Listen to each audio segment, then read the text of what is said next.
سورہ شعراء آیت 86 اعوذ باللہ السمیع العلیم من الشیطان الرجیم بسم اللہ الرحمن الرحیم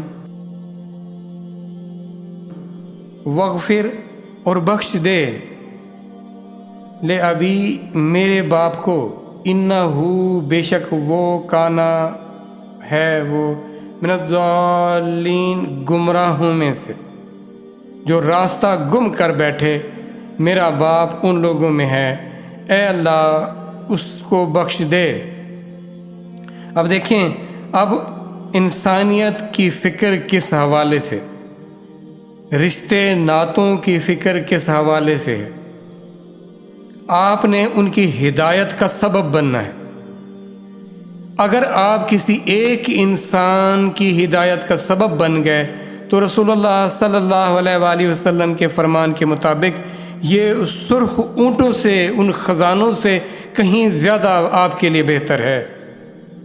ایک انسان ہی کیوں نہیں، آپ کی وجہ سے اللہ سے تعلق اور محبت کی طرف آ جاتا ہے۔ اگر دیکھیں، اور ہم چاہتے ہیں کہ جی ہماری تو کوئی سنتا نہیں ہے، جانتا نہیں ہے، ہم تو پورے سارے جہان کو، فکر سارے جہان کی رکھیں، کوشش سارے جہان کی کریں، لیکن اگر کوئی ایک بھی آ جائے تو آپ کامیاب ہو گئے، آپ خزانوں کے مالک ہو گئے، اور وہ خزانے ایسے ہوں گے جو کبھی ختم ہونے والے نہیں ہوں گے۔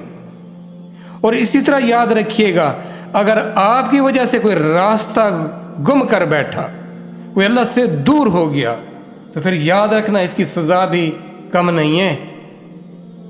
تو دیکھیں کہ آپ کی زندگی نہ صرف آپ کے لیے اہم ہے بلکہ دوسروں کے لیے بھی اہم ہے۔ آپ کی جو ایکٹیویٹیز ہیں، جو آپ کی سرگرمیاں ہیں، نہ صرف آپ پر اثر انداز ہوں گی بلکہ دوسروں پر بھی اثر انداز ہوں گی۔ تو آپ اپنے بیہیویئر کو، اپنے ایٹیچیوڈ کو دیکھیں وہ کتنا اہم ہے۔ فکر سب کی رکھیں اور کوشش سب کے لیے کریں۔ اگر سب نہیں آتے، کوئی ایک بھی آ جاتا ہے اس کی طرف، اللہ کے اس راستے کی طرف، صراط مستقیم کی طرف، تو سمجھ لیں آپ مالا مال ہو گئے،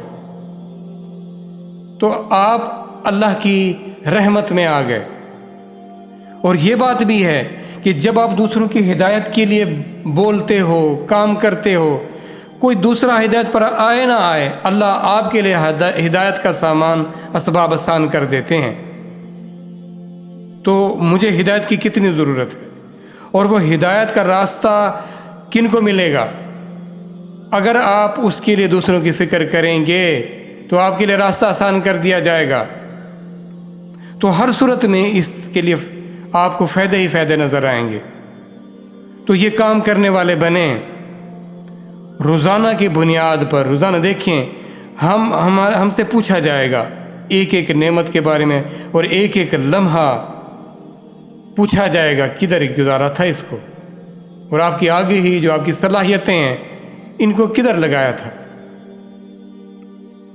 کیا جواب دیں گے ہم؟ ہمیں 100% اپنے اعمال کا جواب دہ ہونا پڑے گا، اور ہماری پوری کی پوری زندگی ہمارے سامنے رکھ دی جائے گی۔ دیکھو یہ تم تھے نا، ہم بھاگ نہیں سکیں گے، ہم مکر نہیں سکیں گے، ہم بہانے نہیں بنا سکیں گے۔ تو خدا را اپنی اس مہلت کو قیمتی جانیے۔ ہر لمحہ دیکھنے کیسے آپ سے دور ہو رہا ہے، اور پھر آپ اس کو واپس نہیں لا سکتے۔ ہاں، جو لمحے رہ گئے ہیں ان کو روشن کر لیں، اور یہ روشن کیسے ہوں گے؟ یہ اللہ سے تعلق اور محبت کے بنا نہیں ہو سکتے، اور وہ محبت اور وہ تعلق آگہی کے بنا نہیں ہو سکتی، اور یہ آگہی قرآن کے سوا آپ کو کہیں نہیں مل سکتی۔ تو قرآن سے اپنا تعلق بہترین کر لیں۔ آپ سے یہ بار بار کہا جاتا ہے، اس کے لیے وقت نکالیں، اس کو یاد رکھیں، اس کو سمجھیں، اس کو جانیں، اسے دوسروں تک پہنچائیں۔ یہ بہت ناگزیر ہے۔